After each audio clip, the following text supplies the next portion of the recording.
नमस्कार, बहुत स्वागत है आप सभी का। मैं हूं आपके साथ वक्ता दुबे। मुद्दा देख रहे हैं आप। आगामी चुनाव को लेकर इंडिया में सीट बंटवारे को लेकर कांग्रेस के भीतर हुई चर्चा की खबर बाहर आने के बाद विपक्षी गठबंधन की चिंता अब बढ़ गई है। अपने मंथन में कांग्रेस कुछ मुद्दों और फॉर्मूले पर पहुंची है जो विपक्षी गठबंधन में दरार बना सकती है। सूत्रों के मुताबिक कांग्रेस आगामी आम चुनावों में लगभग 280 से लेकर 290 सीटों पर अकेला चुनाव लड़ सकती है और ऐसे में 100 सीटों पर वो इंडिया के घटक दलों के साथ तालमेल बना सकती है। कांग्रेस ने अपने मजबूत आधार वाले 10 राज्यों में अकेले चुनाव लड़ने का मन बनाया है, जबकि 9 राज्यों में कांग्रेस ने गठबंधन में शामिल दलों के साथ सीटों पर तालमेल बनाकर उतरने का मन बनाया है। कांग्रेस की इस महत्वाकांक्षा से विपक्षी गठबंधन में सीट शेयरिंग पर महादंगल की आशंका और बढ़ गई है। खबर है कि जिन राज्यों में कांग्रेस कमजोर है वहां गठबंधन के दलों के साथ कांग्रेस को अपनी हैसियत बताने का मन बना लिया है। इसी पर हमारे साथ खास मेहमान जुड़ेंगे, चर्चा आगे बढ़ाएंगे, लेकिन उससे पहले आप एक रिपोर्ट देखिए।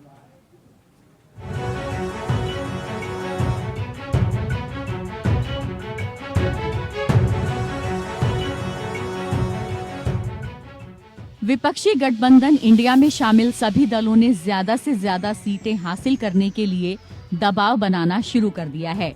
इस बीच कांग्रेस के दावे से इंडिया गठबंधन में बेचैनी बढ़ गई है। कांग्रेस ने आगामी आम चुनाव में लगभग 280 से लेकर 290 सीटों पर अकेले चुनाव लड़ने का मन बना लिया है। कांग्रेस की बैठक में तय किया गया है कि 10 राज्यों में कांग्रेस अकेले चुनाव लड़ेगी, यानी 10 राज्यों में कांग्रेस गठबंधन का हिस्सा नहीं होगी, जबकि 9 राज्यों में वो क्षेत्रीय दलों के साथ तालमेल बनाकर उतरेगी। कांग्रेस के अकेले चुनाव लड़ने वाले राज्यों में नॉर्थ ईस्ट और केंद्र शासित प्रदेश शामिल हैं। वहीं उत्तर प्रदेश, बिहार, झारखंड, केरल, तमिलनाडु, वेस्ट बंगाल, दिल्ली, पंजाब और महाराष्ट्र जैसे राज्यों में कांग्रेस सीट बंटवारे के साथ चुनाव लड़ेगी। कांग्रेस के केंद्रीय नेतृत्व ने इन प्रदेशों के नेताओं से साफ कहा है कि इंडिया ब्लॉक में सीट शेयरिंग पर अंतिम फैसला लोकसभा की तस्वीर को ध्यान में रखकर किया जाएगा। पार्टी ने तय किया है कि पिछले आम चुनावों में कांग्रेस जिन सीटों पर नंबर 2 पर थी, वहां किसी भी तरह का तालमेल नहीं होगा। उन सीटों पर कांग्रेस खुद अपने उम्मीदवार उतारेगी। इंडिया गठबंधन से सीट शेयरिंग पर चर्चा के दौरान कांग्रेस पिछले 2 संसदीय चुनावों और उसके बाद हुए असेंबली चुनाव के नतीजों के आधार पर सीट बंटवारे की बात करेगी। कांग्रेस 14 जनवरी से राहुल गांधी की अगुवाई में होने वाली भारत न्याय यात्रा के शुरू होने से पहले सीट बंटवारे का काम पूरा कर लेना चाहती है। उधर महाराष्ट्र में शिवसेना उद्धव गुट के 23 लोकसभा सीटों पर दावे के बाद एनसीपी पवार गुट और कांग्रेस में खलबली मच गई है। माना जा रहा है कि पवार गुट भी कम से कम 20 लोकसभा सीटों पर चुनाव लड़ने का मन बना चुका है। अगर ऐसा हुआ तो कांग्रेस के हाथ क्या लगभग खाली रह जाएंगे, ये बड़ा सवाल है। आपको बता दें कि महाराष्ट्र में लोकसभा की 48 सीटें हैं और राज्य में कांग्रेस खुद को बड़ा प्लेयर मानती है, लेकिन उद्धव गुट के 23 लोकसभा सीटों पर दावे और पवार गुट 20 लोकसभा सीटों को मिला दें तो 43 सीटों पर तो उद्धव और पवार का ही दावा है। यानी महाराष्ट्र में कांग्रेस के पास महज 5 सीट बचती हैं। ऐसे में शिवसेना और एनसीपी के दावों से कांग्रेस को निपटना बड़ी चुनौती होगी। इसी तरह पंजाब और दिल्ली में भी आम आदमी पार्टी और कांग्रेस के बीच सीट बंटवारे को लेकर पेंच फंस सकता है। बंगाल में ममता बनर्जी ने संकेत दे दिया है कि उनकी पार्टी टीएमसी सभी सीटों पर चुनाव लड़ने की तैयारी कर रही है। ऐसे में सीटों के बंटवारे को लेकर इंडिया गठबंधन के दलों की राह आसान रहने वाली नहीं है। अगर इसी तरह से सीटों पर दावे किए जाते रहे तो लोकसभा चुनाव से पहले ही गठबंधन बिखर जाए तो कोई आश्चर्य की बात नहीं है। Bureau report, APN.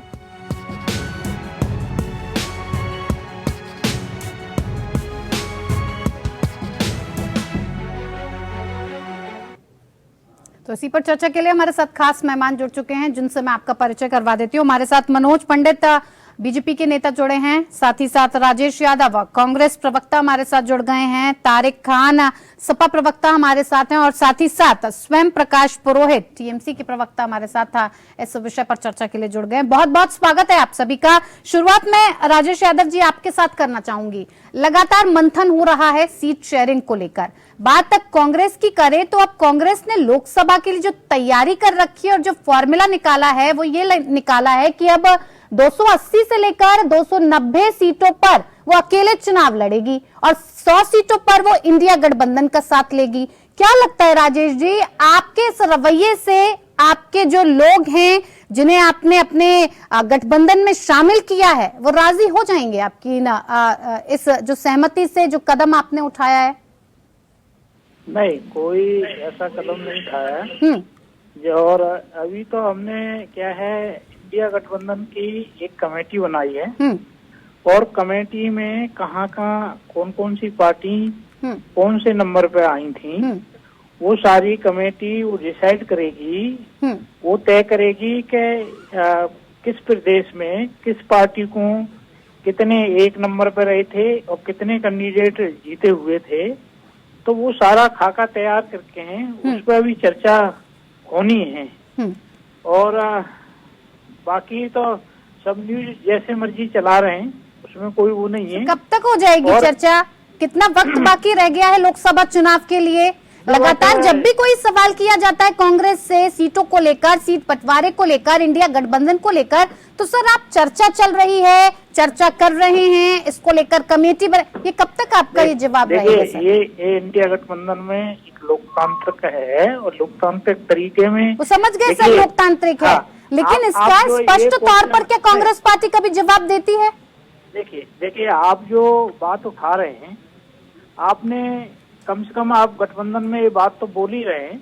कभी जो है यही सेम शब्द कभी भारतीय जनता पार्टी या जो एनडीए गठबंधन है उनसे कभी पूछा नहीं? पूछा ना। जिससे हमें सवाल करना होता है, हर किसी से सवाल करते हैं। भारतीय जनता पार्टी से जब जिस मुद्दे पर सवाल करना जरूरी होता है तो उनसे भी सवाल किया जाता है, लेकिन इस बात से घुमा देना सर कि उनसे सवाल नहीं किया, हमसे किया, ये जवाब नहीं है मेरे सवाल का। नहीं, आप ये देखिए उन्होंने कितनी सीट शेयरिंग करी किसी भी चैनल को। मैं ये नहीं आपके चैनल पर कोई इल्जाम लगा रहा हूँ, आप बहुत अच्छी खबर चला रहे हैं, लेकिन आप ये देखिए कि कितनी इंडिया गठबंधन में सीट शेयरिंग पर बात हुई, उनकी कितनी मीटिंगें हुई, कोई डाटा कोई न्यूज है?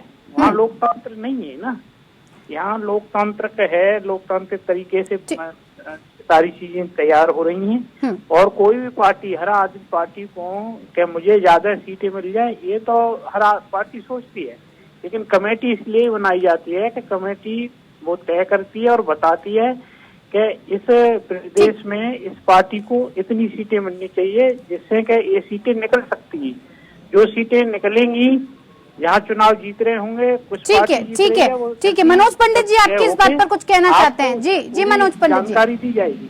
वक्ता जी, पहले तो आपको नववर्ष की हार्दिक नमस्कार। आपके चैनल को, आपके सारे दर्शकों को मेरी ओर से नववर्ष की हार्दिक शुभकामनाएं जी। और वक्ता जी देखिए, पिछले चुनाव में कांग्रेस 204 सीटों पे 2 नंबर पे सेकंड पोजीशन पे रही और 44 सीटें इनके पास आई लोकसभा। तो अगर इन्होंने, जैसे राजेश यादव जी कहते हैं कि भाई हम सीट शेयरिंग उस पैटर्न पे करेंगे कि कौन कितने नंबर पे आया, उसके हिसाब से सीट शेयरिंग करेंगे ये लोग। तो मुझे लगता है कि 450 साढ़े 400 सीटों पे आप चुनाव लड़े, 44 सीट आपकी आई, 204 सीटों पे आप जो है दूसरे नंबर पे रहे। तो जो गठबंधन बना है, इस गठबंधन को, तो फिर गठबंधन बनेगा कैसे, सीट शेयरिंग होगी कैसे? क्योंकि जब आपका पैरामीटर ये है कि जब आप सेकंड पोजीशन पर रहे तो सेकंड पोजीशन वाली सीट आप छोड़ना नहीं चाहते, तो गठबंधन बनेगा नहीं इनका। तो वक्ता जी, मुझे लगता नहीं कि ये हम और आप लगातार काफी दिनों से डिबेट करते चले आ रहे हैं, जिसमें ये साबित होता था कि भाई ठीक है, दिसंबर से पहले हम ये कन्वीनर डिसाइड कर देंगे, उसके बाद हम लोग ये चीजें डिसाइड कर देंगे कि कौन किस सीट पर कितने सीटों पर चुनाव लड़ेगा। अब आपके सामने दिसंबर भी निकल गया, जनवरी आ गई, अब जनवरी आ गई, अभी भी इनका कुछ नहीं है। और अभी मुझे लगता है कि हर पार्टी का नेता ये डिसाइड कर रहा है कि हमारा जो प्रतिनिधि है, जो हमारे राष्ट्रीय अध्यक्ष हैं, वो देश के प्रधानमंत्री बने। देखिए, समाजवादी पार्टी ने तो लखनऊ में होर्डिंग भी लगा दिए थे कि अखिलेश जी को जो है प्रधानमंत्री पद का दावेदार होना चाहिए, और शशि थरूर ने कांग्रेस की तरफ से कहा कि राहुल गांधी जी को प्रधानमंत्री का दावेदार है हमारी तरफ से। तो मेरा मानना यह है, ये जो गठबंधन है ना, ये गठबंधन कहीं कोई अस्तित्व में रहता नहीं और कुछ इसका मिलने वाला है नहीं। ठीक है, हमारे साथ सपा से तारिक जी भी जुड़े हुए। तारिक जी, देखिए, लगातार विपक्षी गठबंधन की तरफ से धीरे धीरे अभी साफ नहीं हो पाया। राजेश जी साफ तौर पर इस बात को बार बार दोहरा रहे हैं कि चर्चाएं चल रही हैं, लेकिन जितनी खबर सामने आ रही है उसमें 290 सीटों पर अकेले चुनाव लड़ने की बात कांग्रेस पार्टी कर रही है और 100 सीटों पर इंडिया के घटक दलों के साथ वो तालमेल बनाकर चलेगी।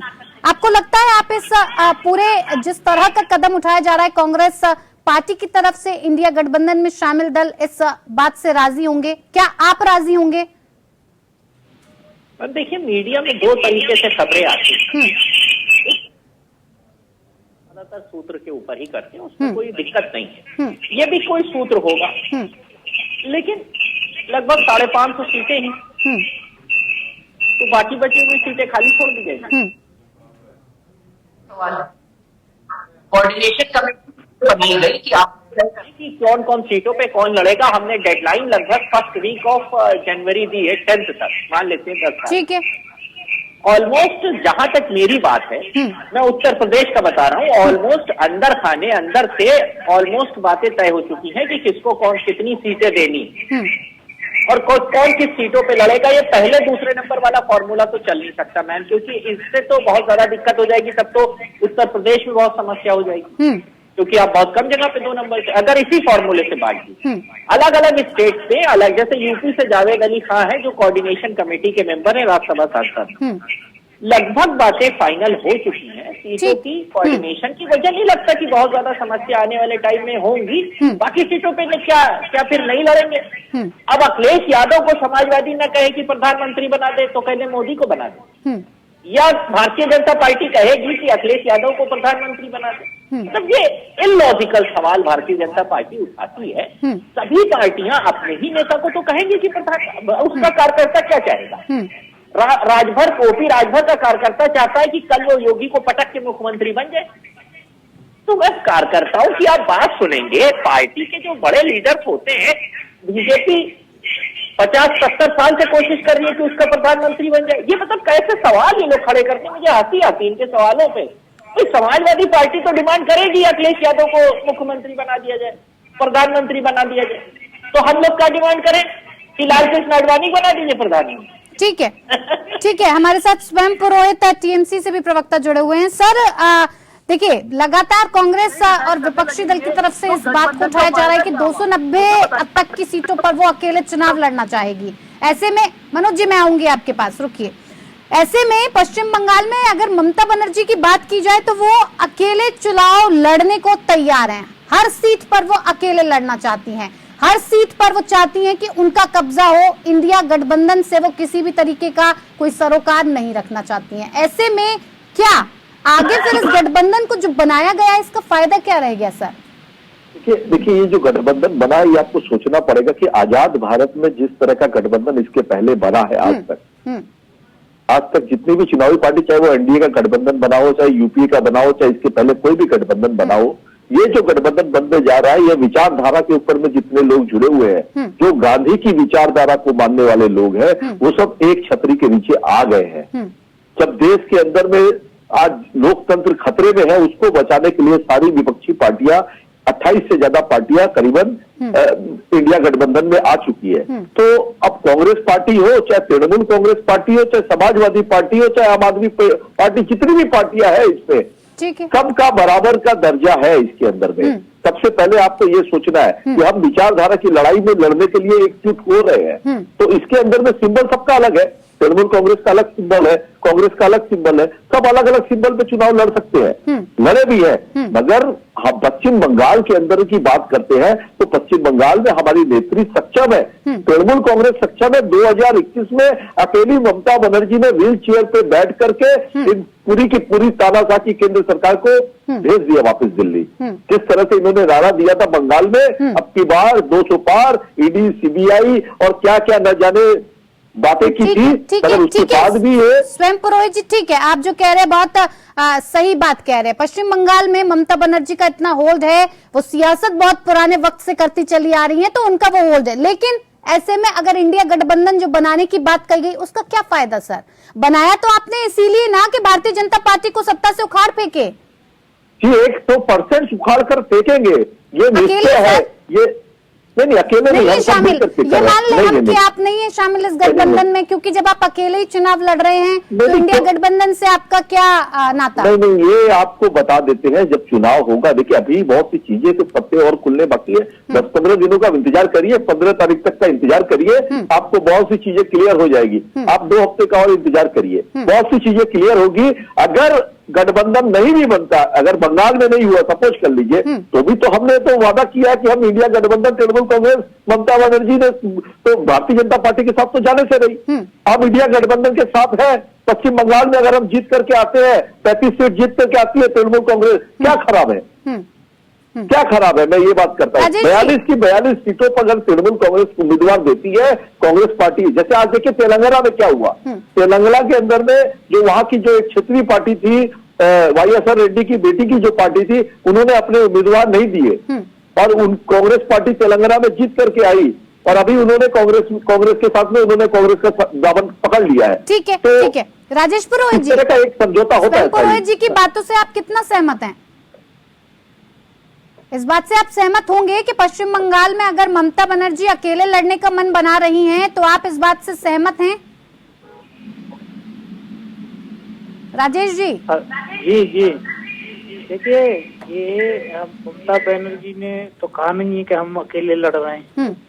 हर पार्टी को अपना विस्तार करने का अधिकार है, हर बात करते हैं, यहाँ लोकतंत्र है, अपनी बात रख सकते हैं। चाहे वो जैसे अभी भारतीय जनता पार्टी कह रहे हैं कि अखिलेश यादव के पोस्टर लगा दिए, भाई हर कार्यकर्ता, हर व्यक्ति, हर पार्टी का आदमी चाहता है कि मेरी पार्टी का लीडर देश का प्रधानमंत्री बने। आप बीजेपी में मोदी साहब के अलावा कोई ऐसा व्यक्ति है जो कह सकता है, कार्यकर्ता जिसके लिए कह सकता है, या दूसरी कोई पार्टी है जो कहे कि हमारे पीएम, हमारा कैंडिडेट है पीएम का? नहीं कह सकते वहाँ, क्योंकि वहाँ कहेंगे तो वहाँ दूसरी चीजों का प्रयोग दूसरे दिन से शुरू हो जाएगा। जो सरकारी एजेंसियां हैं वो सुबह ही घर पहुंच जाएंगी। तो ये लोकतंत्र में हर पार्टी का अधिकार है कि वही कार्यकर्ता चाहते हैं कि हमारा लीडर देश का प्रधानमंत्री बने, पार्टी को शिखर स्तर पर ले जाए। हर पार्टी चाहती है ज्यादा से ज्यादा हमें सीटें मिले, लेकिन जब एक कमेटी बनाते हैं, कमेटी इसलिए बनाई जाती है लोगों की कि वो तय करती है कि भाई ऐसे है, वो कमेटी तय करेगी और जो कमेटी देगी सबको मान्य होगा। तो कमेटी की जो है 10 तारीख के आसपास जो है मीटिंग होगी, उसमें डिसाइड करके वो सब बता देंगे, तो उसमें सबको मान्य होगा। ऐसा तो है नहीं, अभी तक ऐसी खबरें तो आई नहीं है। पहले कहते थे जो इंडिया गठबंधन नहीं बनेगा, मतलब वो इस तरह की चीजें इंडिया गठबंधन में होता है कि व्यक्तिगत पार्टी का गठबंधन नहीं है, ये गठबंधन 27-29 दलों का गठबंधन है और इस गठबंधन ही तय करेगा कि इनका प्रधानमंत्री कौन होगा। पर अगर हर पार्टी, प्रधानमंत्री की बात बाद में आएगी, पहले सीट शेयरिंग तो हो जाए। मनोज जी, यही कह रहा, अभी जो राजेश यादव जी ने कहा कि भारतीय जनता पार्टी में कौन तय करेगा प्रधानमंत्री कौन होगा। राजेश जी रुकिए, मैंने सवाल मनोज जी से किया। जितने दल भारतीय जनता पार्टी के साथ जुड़े हैं, मुझे एक भी दल का ये बताइए कि कोई भी व्यक्ति आप मीडिया के सामने जाके कहता है कि मैं संतुष्ट नहीं हूँ और मेरे को ये चीजें चाहिए या वो चाहिए। आपके गठबंधन से पासवान की कितना झगड़ा हो रहा है, ममता बनर्जी करिए, ठीक है हम बिहार में वो बंगाल में देख लेंगे, नीतीश कुमार बिहार की बात करते हैं, आम आदमी पार्टी दिल्ली और पंजाब की बात करती है। तो कहीं ना कहीं आग लगेगी तो धुआं उठेगा ना वक्ता जी।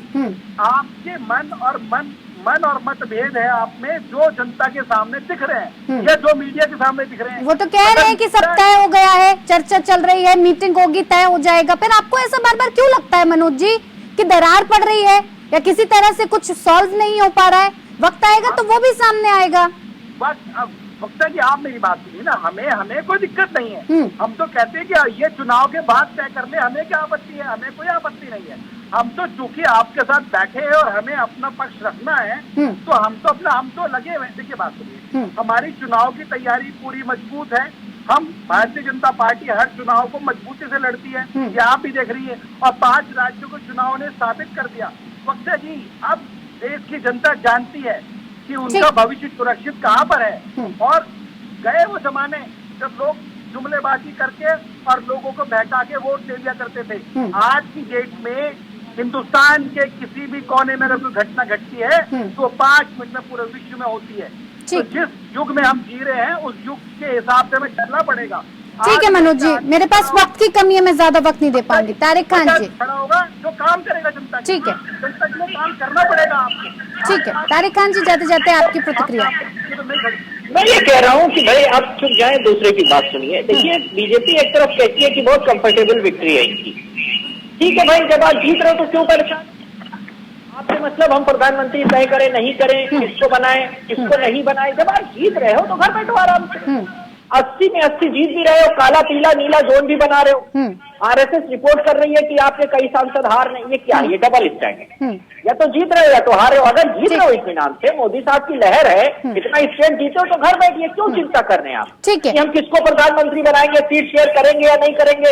अरे उत्तर प्रदेश में कांग्रेस कह दे कि सब समाजवादी लड़ लेंगे, आपसे मतलब? आपसे क्या मतलब? आप अपनी तैयारी करो, अपना चुनाव लड़ो। मैं ये कह रहा हूँ भाजपा को यहाँ ये सीधा कहना चाहिए कि हमसे मतलब नहीं है। ठीक है, आपकी भी प्रतिक्रिया चाहूंगी। जी देखिए जो चुनाव होने जा रहा है ये लोकतंत्र को बचाने के लिए चुनाव है। 2024 का चुनाव है। देश की जनता त्रस्त है। असली मुद्दे जो बेरोजगारी है, असली मुद्दा महंगाई है, जो बढ़ती हुई चरम आज बेरोजगारी देश के अंदर में है। पढ़े लिखे लोग उबेर ओला जैसे चला रहे हैं। पढ़े लिखे लोग जो इंजीनियर की डिग्री लिए हुए हैं वैसे लोगों को रोजगार नहीं मिल रहा है। तो ये सोचना होगा ये कौन निर्धारित करेगा? ये देश का जिसने 2 करोड़ नौकरी प्रति वर्ष देने की बात की और आने के बाद में जितने सरकारी संसाधन है वो सब बेच दे रहा है कुछ 1 व्यक्ति 2 व्यक्तियों को। तो अपने पूंजीपति दोस्तों को लाभ उठाने के लिए आप देखिए किसी एक कंपनी का जीएसटी मतलब देश का जो जीएसटी कलेक्शन है उसका 20% इनकम सिर्फ एक सिंगल कंपनी के पास जा रही है। आप ये देखिए उस कंपनी के मेरे पास वक्त की कमी है पुरोहित जी, मैं ज्यादा वक्त नहीं दे पाऊंगी। बहुत बहुत धन्यवाद आप सभी मेहमानों का हमारे साथ इस खास चर्चा में जुड़ने के लिए। मुद्दा में फिलहाल इतना ही। नमस्कार।